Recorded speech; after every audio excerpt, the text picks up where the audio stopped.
les Gémeaux, je vous retrouve pour votre guidance 2023. On va aller voir un petit peu votre cheminement, un petit peu voir d'où vous venez, où vous en êtes aujourd'hui, les leçons qui agissent dans votre vie, les leçons qui ont été apprises, vraiment faire un point par rapport du passé et le présent et aller voir dans quelle direction vous êtes en train de vous orienter actuellement. Qu'est-ce que je peux vous dire? Toutes les guidances sentimentales de janvier sont en ligne si vous ne les avez pas encore vues. Et je vous ai fait aussi une guidance du premier trimestre, janvier, février, mars. Guidance sentimentale aussi du trimestre. Donc évidemment, les deux guidances, celle du trimestre et celle de janvier, se complètent. Celle de janvier, évidemment, on va un petit peu plus en détail sur janvier. Donc n'hésitez pas à regarder tout ça. Les guidances de la pleine lune sont en ligne aussi. Pleine lune à partir du 7 janvier, là, depuis hier, au moment où je fais ce tirage-là, qui va s'étendre jusqu'au 20 janvier. Et c'est vrai que les tirages de la lune, pour moi, font partie des plus importants parce que, intéressant en tout cas, parce que les énergies de la Lune, on y est tous soumis et finalement ces énergies nous aident à comprendre ce que l'on vit au quotidien dans tous les domaines de notre vie, donc à comprendre les blocages, pourquoi il y a des choses au contraire qui se débloquent et compagnie. Tout ça, c'est la Lune qui fait son petit travail de fond. Ici, on va donc voir le cheminement, on va aller voir votre passé, votre présent, votre futur. On va aller voir la leçon qui agit actuellement dans votre vie, donc qu'est-ce qui est en train de travailler. On va aller voir la leçon qui vient d'être apprise et un peu ce que vous pouvez en comprendre, en utiliser, quels sont les outils qui se ressortent de ce que vous venez de traverser. On va aller voir quels sont vos atouts du moment, vos forces, et à l'inverse, on va aller voir l'opposé, qu'est-ce qui est un peu contre vous, vos challenges, vos blocages du moment. Voilà, écoutez, je crois que je vous ai tout dit. J'ai utilisé le tarot et puis la sagesse de l'oracle. Et puis pour les deux cartes qui sont en lien avec le présent, là j'ai pris le tarot des archanges pour avoir un message par rapport à ce que vous vivez actuellement. Et là-haut, j'ai pris une carte des réponses angéliques. Si vous avez une question par rapport à les leçons du moment, ce qui agit, ça pourra aussi vous aider un petit peu plus par rapport à votre présent. Voilà les Gémeaux, bah écoutez, on est parti pour le passé. D'où vous venez? On a la carte du 2 de coupe et le respect des règles. Alors le 2 de coupe, vous voyez, vous venez de là, donc vous avez pu faire une rencontre là assez importante. On a ce 2 de coupe, généralement il y a un lien d'âme. Alors pour certains ça peut être sentimental, là-dessus je vous laisse faire la part des choses. Vous voyez qu'est-ce qui dirige, dans quel domaine ça vient se passer. Donc pour certains ça peut être sur du sentimental, mais en tout cas au niveau relationnel, il y a une connexion forte avec quelqu'un. Les liens d'âme, je dis souvent, on n'est pas toujours sur une relation sentimentale en lien d'âme. Les liens d'âme, c'est les personnes à qui on a des connexions fortes. Donc ça peut être quelqu'un ami, ça peut être quelqu'un de la famille, ça peut être... Vous voyez, en tout cas, il y a une notion là de relationnel et d'avoir développé ou d'avoir rencontré quelqu'un avec qui on a un lien très très fort. Et derrière, on a la carte, le respect des règles. Donc pour la sagesse de l'oracle, je vais vous lire à chaque fois les petits mots-clés. Mais le respect des règles, il y a une notion de faire les choses... en suivant les règles, en suivant le process, en ne sautant pas les étapes. Donc là, que ce soit relationnel, sentimental, enfin relationnel de toute façon, sentimental, ou ça peut être, vous voyez, une association avec quelqu'un pour un projet en particulier, ça peut être professionnel ou carrément autre chose, mais il y a une notion de faire ensemble, de s'associer avec quelqu'un avec qui il y a une connexion, et avec le respect des règles, il y a une notion de respecter le process, respecter le temps aussi, où ça va être entre le timing humain et le timing divin, il y a aussi une différence, et pour qu'une graine germe, il faut respecter le process, on passe pas de la graine à la fleur, donc là avec le respect des règles, il y a un petit peu tout ça, que ça nous dit qu'il peut y avoir quelque chose, et en plus quand c'est une nouvelle rencontre, quand c'est assez fort, on a envie que ça aille vite, mais là on vous dit vraiment qu'il y a quelque chose qui se met en place dans le temps. Je vais vous lire, hop, les petits mots-clés de cette carte, si ça peut vous donner des mots-clés pour vous qui vous parlent supplémentaires. Hop, le respect des règles. Respecter les règles de la société, conformité, respecter des coutumes culturelles et familiales, loi universelle. C'est ça, c'est de faire aussi avec les lois universelles, par exemple la loi de l'attraction, avec le 2 de coupe, ça peut être tout à fait ça. On a pu attirer aussi cette situation, cette personne. Vous voyez, il y a toutes... Vous voyez comment ça vous parle, mais il y a une idée de faire vraiment, de rentrer dans le cadre. Même si ce n'est pas votre habitude, et même si c'est temporaire, même si c'est pour vraiment un domaine en particulier, on vous dit que là, il y a une notion de respecter les règles, le cadre, par rapport à ce qui est à l'œuvre, là, avec ce 2 de coupe, que ce soit sentimental, relationnel ou un projet pour vous. Le présent, on a la mort-renaissance, lait et miel et le 9 de Michel. Ben, vous voyez, la mort renaissance, là, au présent, vous êtes en train de vraiment créer, de vivre une transformation profonde, hein, les Gémeaux. Mort renaissance, il y a vraiment cette idée de mourir à quelque chose pour renaître nouveau. Donc là, le 2022, peut-être même les années qui sont passées encore avant, hein, je sais qu'on est tous pas mal brassés, on a pas mal été brassés depuis 2020. Il y a vraiment des choses qui remontent là, qui sont mises en lumière de gré ou de force, j'ai envie de dire. Et là, vous êtes en train peut-être sur 2023 de commencer ce switch, hein. Surtout on est en début d'année, là, au mois de janvier, donc on voit que vous êtes en phase, vous avez encore un pied dans l'ancien et vous êtes en train de vous diriger vers une renaissance. Donc là, il y a vraiment une transformation profonde qui peut être activée, hein, par cette nouvelle rencontre ou cette connexion avec quelqu'un qu'on connaissait peut-être déjà, mais avec qui on va encore resserrer les liens ou changer, faire évoluer le lien ou faire un projet en commun. Donc là, ça vient appuyer pour moi cette renaissance qui est en marche. Lait et miel, bah là c'est de bon augure parce que le lait et miel, vous voyez, c'est toutes les choses, les belles choses, les bonnes choses de la vie, hein. On vous dit de profiter de la vie, c'est tout ce qui est le sucré, vous voyez, cet arc-en-ciel, il y a vraiment une notion d'abondance. Donc là pour moi, avec la mort renaissance, on se remet, on est en train de s'inscrire ou de se réinscrire sur cette notion d'abondance. La renaissance va dans ce sens-là. Vous voyez, on va se remettre vraiment sur une énergie d'abondance, hein. Je ne sais plus comment elle dit cette phrase que... on n'attire pas l'abondance, on se branche sur sa fréquence. Vous voyez, toute une question de fréquence vibratoire. Et là, évidemment, quand on n'est pas dans l'abondance et qu'il y a une notion de fréquence, il y a des choses qui bloquent, qui sont généralement intérieures. Et quand on libère cette énergie-là, cette fréquence, quand on se branche sur cette fréquence, bah, ça prend justement de mourir à quelque chose qui était peut-être lourd. Ça prend une guérison du cœur, hein. Tout ça, ça se passe au niveau du cœur. Cette énergie d'abondance, d'attirance. Évidemment, il y a aussi un ancrage, il y a d'autres choses qui rentrent en jeu. Mais voilà, il y a peut-être des choses que vous avez besoin de mourir, des choses qui étaient trop lourdes et qui vous empêchaient de vibrer suffisamment haut pour être sur cette énergie. Et là, dans le présent, vous êtes en train de vous inscrire là-dessus, de faire ce switch pour vous remettre sur une énergie d'abondance. Donc très très bon augure et bravo pour le parcours déjà effectué. On a le 9 de Michel, le petit message du présent qui nous dit: inutile de vous inquiéter, concentrez-vous sur l'issue heureuse à laquelle vous aspirez. Demandez aux archanges de vous libérer de tout regret, culpabilité et inquiétude. Ben, vous voyez, c'est tout à fait aligné avec cette carte de la mort renaissance et avec la carte lait et miel. Inutile de vous inquiéter. Donc voilà, sachez que l'énergie est en mouvement et comme on dit aussi, étoile, ciel t'aidera. Continuez de poser des actions. Vous êtes en train d'aller dans cette direction, c'est en train de se libérer, donc continuez ce que vous faites. Ne vous inquiétez pas trop. Concentrez-vous sur l'issue heureuse à laquelle vous aspirez. Oui, concentrez votre vision. Quelle est votre nouvelle vision de la vie, d'un projet, de votre relation, peu importe dans quel domaine ça vient faire écho. Ça peut être très général pour tous les aspects de votre vie, plutôt que de vous concentrer sur ce qui bloque. Concentrez-vous sur votre vision. Essayez de faire en sorte qu'elle soit la plus claire possible pour pouvoir aussi la vibrer et la matérialiser. Et enfin, demandez aux archanges de vous libérer de tout regret, culpabilité ou inquiétude. Hein, vous voyez, c'est ça, il y a quelque chose à libérer là, aussi au niveau émotionnel et peut-être psychologique. Il y a des choses à lâcher, il y a peut-être une joie à retrouver, hein. L'abondance, elle est liée aussi à notre joie. Donc voilà, ça, on voit qu'au niveau du présent, c'est en travail, c'est en train de se mettre en place, mais on voit que ça prend cette direction-là. Dans le futur, on se dirige vers quoi? Ben voilà, la reine de bâton et tic-tac. Vous voyez, la reine de bâton, elle est alignée, elle est lumineuse, elle est dans sa pleine vibration.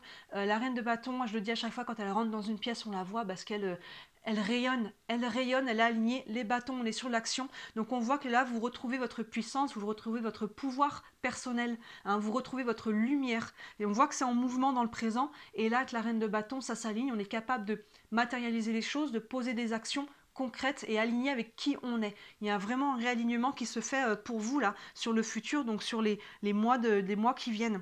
Avec la carte tic-tac, on retrouve un petit peu cette notion de temps. Donc là, il y a peut-être aussi une notion de s'inscrire dans le temps par rapport à ces nouveaux projets, par rapport à ce qui est mis en place. On voit que c'est quelque chose que vous allez pouvoir mettre en place avec le temps et dans le temps. Hein. Vous voyez, quelque chose, je pense qu'on s'inscrit sur quelque chose d'assez concret, d'assez stable dans le temps, mais qui va aussi, avec ça, prendre le temps de se mettre en place. Je ne vous ai pas lu les petits mots-clés pour ces cartes-là. Je reviens sur lait et miel. J'ai oublié de vous le lire. Je vous avais dit que je vous les lisais à chaque fois. Hop, hop, hop. Alors, on revient rapidement sur les miels, mais ça parle beaucoup d'abondance, me semble-t-il. Alors, le goût de la prospérité, c'est ça. Débouchés issus de l'authenticité, nourrir l'abondance, croire que vos besoins seront comblés. Hein. Et puis là, on vous dit de pas vous inquiéter, de vous concentrer sur ce que vous voulez matérialiser. Donc, c'est vraiment ça. Se concentrer sur l'abondance, sur cette énergie-là et sur ce qu'on veut matérialiser. Et là, avec le tic-tac et la reine de bâton, tic-tac 30. Le tic-tac, hop. Ops. Alors, tic-tac, ça nous dit intemporalité, moment divin, temps incommensurable. C'est ça, c'est une notion d'étirer le temps à l'infini. Vous voyez, vous êtes en train de vous là, de cette renaissance, elle va vraiment, il y a une sorte de vraiment de fin de cycle, nouveau cycle. Là, vous êtes en train de faire un switch, mais vraiment important, assez profond pour vous dans votre vie, qui peut derrière, du coup, impliquer tous vos domaines de vie, pas qu'un seul. Hein. J'ai le sentiment qu'on est vraiment sur quelque chose d'assez profond et que du coup tout forcément va être impacté parce que vous allez vibrer autre chose. Donc vos relations peuvent changer. Au niveau du travail, il peut y avoir des déménagements, il peut y avoir des changements concrets qui viennent se matérialiser dans votre vie. Mais on voit qu'au niveau intérieur déjà, vous par rapport à vous-même, il y a un réalignement qui se fait, on se remet sur une énergie beaucoup plus haute d'abondance et on va pouvoir s'inscrire par rapport à ça dans le temps. Super les Gémeaux. On revient maintenant sur le présent, sur la leçon qui agit actuellement. Donc on va aller voir s'il y a un écho avec le présent de manière générale.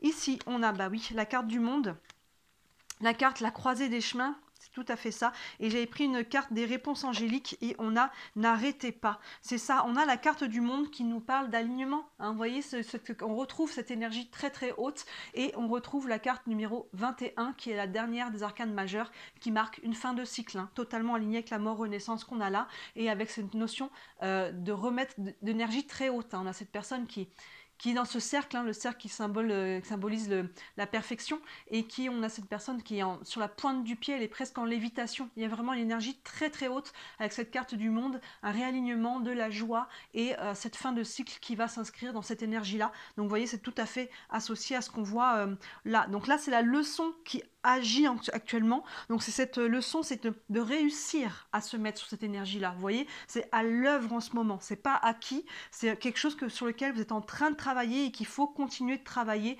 de se mettre sur cette énergie-là. Et pour ça, il faut savoir aussi conclure les cycles. Hein. On a la renaissance, mais n'oublions pas le petit mot mort là et le fait que le monde, c'est la dernière carte du tarot qui nous parle de fin de cycle. Il faut clôturer, ça veut dire qu'il vous faut mourir à quelque chose, il vous faut peut-être quitter, arrêter, couper, voyez, hein, ça peut être relationnel, ça peut être des lieux, ça peut être des gens, ça peut être un travail, ça peut être tout simplement intérieur, des croyances limitantes, des relations toxiques à qui on est encore lié énergétiquement, vous voyez, il y a des choses qu'il faut couper, mais on voit que vous êtes en train de le faire. Vous êtes vraiment en train de clôturer un cycle, hein, les deux se font vraiment écho, et regardez, là on a la croisée des chemins.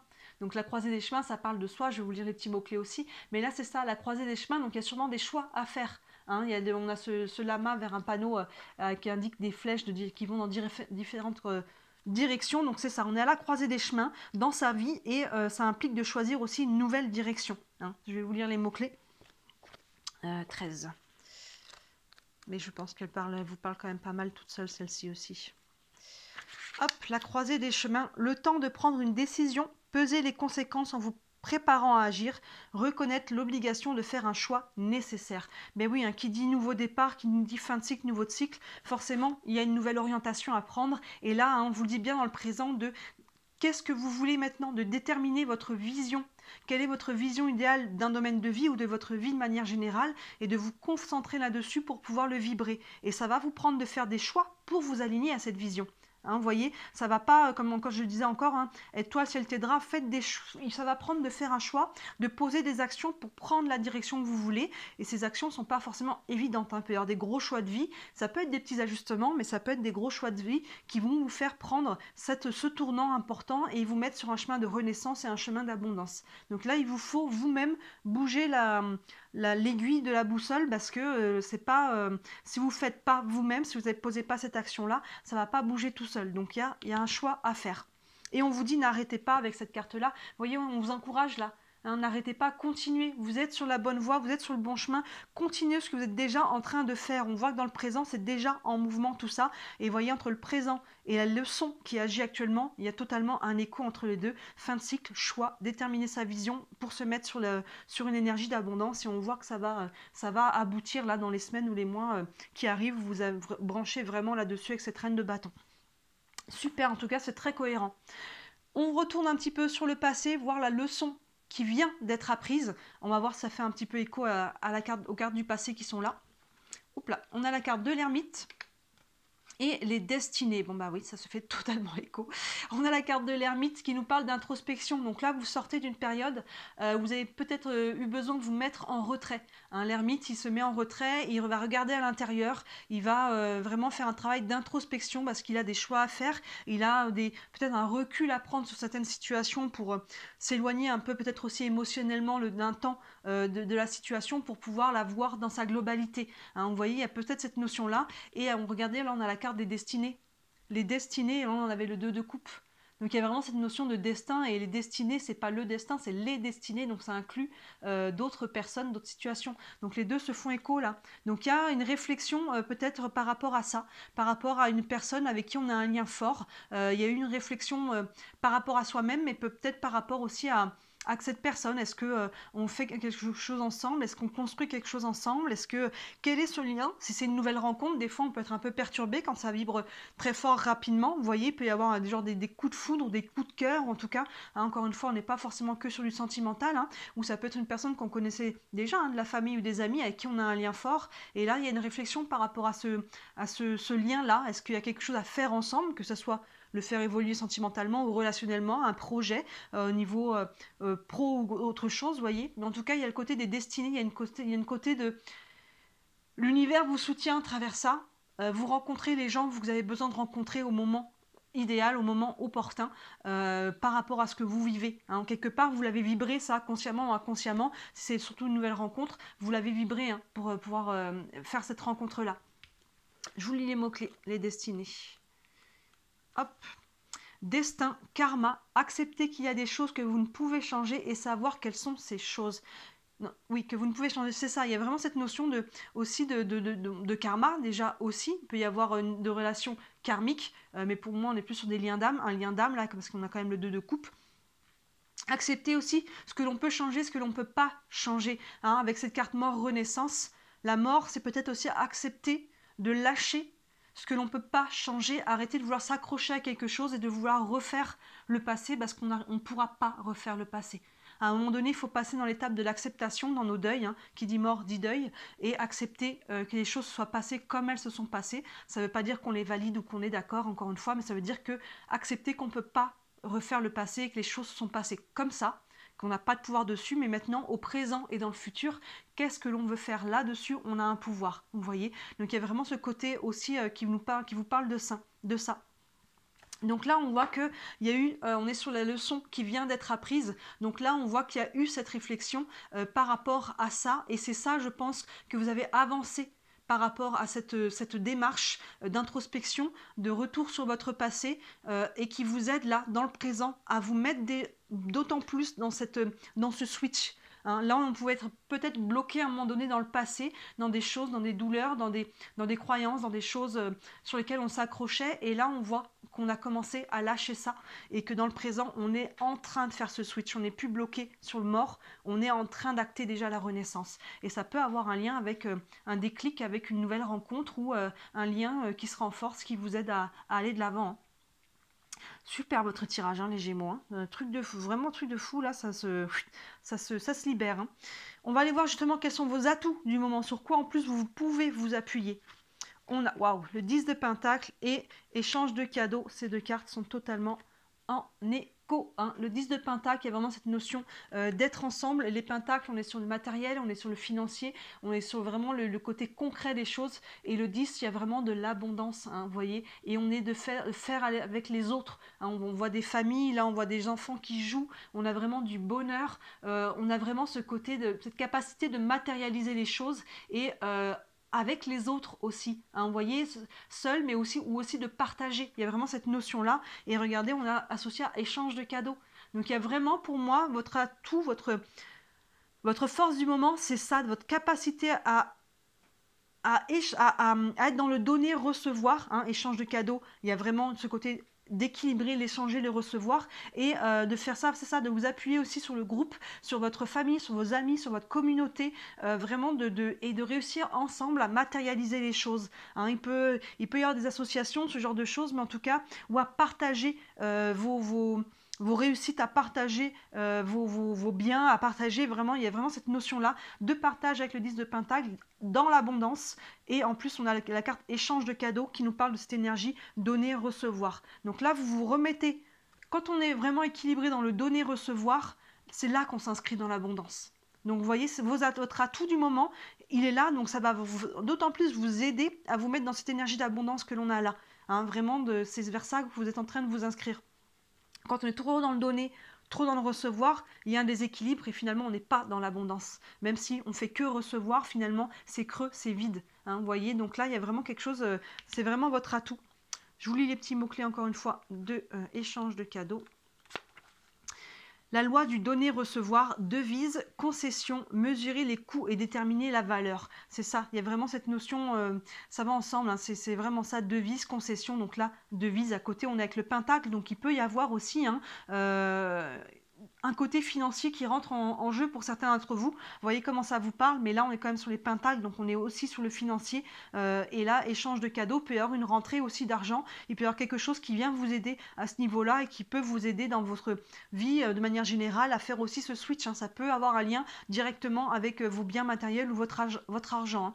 Déterminer les coûts et mesurer les coûts, déterminer la valeur. Il y a aussi cette notion de, c'est ça, peser, hein, entre ce que je vais donner, entre ce que je vais recevoir, d'équilibrer les choses. Est-ce que ça vaut le coup que je pose cette action? Est-ce que ça vaut le coup que j'investisse là? Qu'est-ce que je vais recevoir? Vous voyez, on fait les choses, on n'est plus que dans le donner, on fait les choses de façon à ce que les choses soient équilibrées. Si je donne, je reçois quelque chose. Hein, que ce soit de l'argent, quand je paye quelque chose, je reçois quelque chose en retour, mais ça peut être des échanges énergétiques.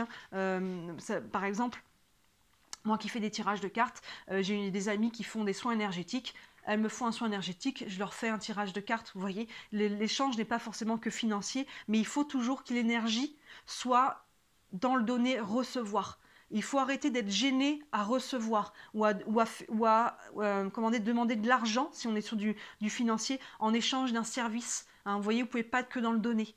Ça ne fonctionne pas. Souvent, on est plus là-dedans que dans trop recevoir. Il y a des gens qui font que prendre, hein, qui sont que dans le recevoir, qui ne donnent pas aussi. Des équilibres équivalents à que donner. Donc là, il faut vous habituer dans votre quotidien à accepter et à apprendre à recevoir, à vous forcer, peut-être même au début, parce que c'est quand vous aurez trouvé cet équilibre que vous allez vous inscrire dans l'abondance. Et enfin, ce qui marche un peu en votre défaveur, ce qui bloque un petit peu actuellement encore, on a le 2 de bâton et pas pour vous. C'est ça, je pense qu'il y a une interrogation, les deux vont aussi pas mal ensemble. Ce 2 de bâton, qui est invité à sortir de sa zone de confort. Donc là, vous n'êtes peut-être pas encore prêt, vous êtes peut-être pas encore, vous vous sentez peut-être pas encore totalement assuré à sortir cette zone de confort avec le 2 de bâton. Vous voyez, on a ce bâton-là qui est contre le mur, qui est bien calé, et ce personnage qui a l'autre bâton dans la main et qui regarde dehors. Là, on a une map monde, vous voyez, à sortir. Et là, ça fonctionne contre vous. Donc, vous êtes peut-être encore un peu frileux à prendre certains risques. Hein. Et là, on vous dit pas pour vous. Donc, c'est peut-être que vous pensez qu'il y a des choses qui sont pas pour vous. Donc là, pour moi, ce qui fonctionne contre vous, c'est vos croyances limitantes. Et là, on vous dit dans le présent de travailler votre vision et de vous concentrer sur ce que vous voulez matérialiser et non pas sur ce qui ne fonctionne pas et non pas sur je ne suis pas capable, j'y arriverai pas et pourquoi moi j'y arriverai, pourquoi je mériterai ça et il y en a d'autres qui font pareil que moi, pourquoi je vais me démarquer et compagnie et compagnie et compagnie. Là, pour moi, le pas pour vous, il est que dans votre tête. Et c'est pour ça que vous n'osez pas sortir parce que derrière, il y a une peur. Il y a la peur de l'échec, il y a la peur du jugement, il y a la peur du rejet. Hein. Il y a toute cette peur-là qui fait que on a peur de l'extérieur et si j'y arrive pas, on m'attend au tournant. Mais il n'y a que ceux qui ne tentent jamais rien, qui n'échouent jamais. Hein. Et l'échec, c'est pas, en fait, si ça marche pas comme si, bah, ça marchera autrement. Ça vous permettra de voir qu'est-ce qui fonctionne, qu'est-ce qui fonctionne pas. Et ça, on l'apprend via l'expérience. On l'apprend en sortant de sa zone de confort. Donc là, les croyances limitantes, on les met au placard, on tente et par l'expérience, des fois, on croit qu'on n'y arrivera pas et en faisant l'expérience, mais on se rend compte que finalement on est tout à fait capable. Donc à travers ça, il y a aussi un travail d'estime personnelle, et je suis sûre que peut-être vous avez déjà vécu ça ou entendu des gens dire bah ça, vous voyez, on m'a demandé de faire ça, je pensais pas que j'étais capable, et en fait je m'en suis super bien sortie, je me suis rendu compte que j'étais capable de faire ça. Et là la personne, elle s'en est rendue compte parce qu'elle est sortie de sa zone de confort, elle l'a fait, même si elle a été obligée de le faire, finalement elle l'a fait quand même, et elle s'est rendue compte qu'elle était capable. Donc pour moi, le pas pour vous et la peur du coup de sortir de la zone de confort, il est vraiment que intérieur dans votre tête, et c'est la peur du jugement, du rejet, ou d'être jugé, c'est ça, par les gens. Si on n'y arrive pas du premier coup, les gens ils vont rigoler, ils vont dire ah j'étais sûre que tu n'y arriverais pas. Ça les regarde que eux en fait. Hein. C'est ça, c'est votre expérience à vous, donc osez. Voilà, c'est votre blocage du moment, il est sur oser sortir de votre zone de confort. Donc s'il y a quelque chose là qu'il faut garder en mémoire, c'est ça, parce que c'est ça qui vous freine finalement dans cette renaissance encore. Donc là, on vous dit de bien vous concentrer sur ce que vous voulez faire. Là, on vous dit que vous êtes à la croisée des chemins. Donc finalement, cette zone de confort là, pour le choix de la croisée des chemins du présent, la leçon qui agit actuellement dans votre vie, on vous demande de faire un choix. Et vous voyez, dans ce qui bloque, on voit que vous êtes bloqué dans ce choix, parce qu'il y a la peur de vous tromper. Donc là, mettez cette peur au placard, respirez un bon coup et hop, sautez dans le vide, et vous allez voir, regardez ce qui s'en vient, la reine de bâton là, c'est ce qui arrive là. Si vous restez aligné entre qui vous êtes et les actions que vous posez, vous voyez ce qui arrive, une reine de bâton là qui est totalement lumineuse, qui est capable de poser des actions qui lui apportent l'abondance. Donc allez-y les Gémeaux. Eh bien écoutez, j'aime beaucoup ce tirage, moi, du cheminement. J'espère qu'il vous a plu aussi. N'hésitez pas à me le dire en commentaire. Si vous voulez me soutenir, évidemment, n'hésitez pas à liker cette vidéo, à vous abonner à ma page. C'est ce qui m'aide le plus, c'est ce qui m'aide à me faire connaître. Et si vous voulez une guidance rien que pour vous, pour votre situation, n'hésitez pas à me contacter. Je le propose, le tirage du cheminement en privé. Évidemment, on va pas forcément, là c'était plus pour l'année 2023, mais on peut, généralement quand on le fait, c'est sur le moment. Hein, on ne va pas voir trop loin. Et je propose le tirage à la question, le tirage de la roue astrologique. Hein, vous voyez qu'on a ici, où on voit les 12 maisons, de la roue astrologique, et on va aller voir sur les 6 mois à venir comment ce qui se prépare pour vous à ce niveau, dans tous ces domaines-là. Voilà pour vous les Gémeaux. Écoutez, on est encore au mois de janvier, je vous souhaite encore une belle année, et je vous dis à très bientôt. Ciao!